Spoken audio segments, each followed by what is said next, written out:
Hello everyone. দেখিছেনে মোৰ অৱস্থা কি হৈ আছে আমি এটা কাম কৰি আছো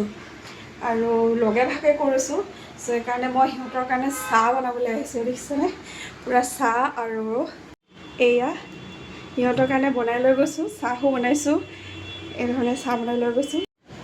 বলক আপোনালোককো দেখাও আমি কি কৰি আছো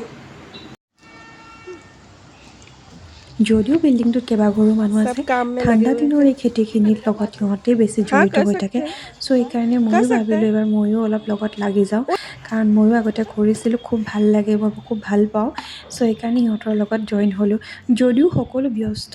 তাৰ মাজতে ল'ৰা ছোৱালী পঠিয়াই যিখিনি সময় বাকী থাকে সেই বাকী থকা সময়খিনি আমি এই ধৰণে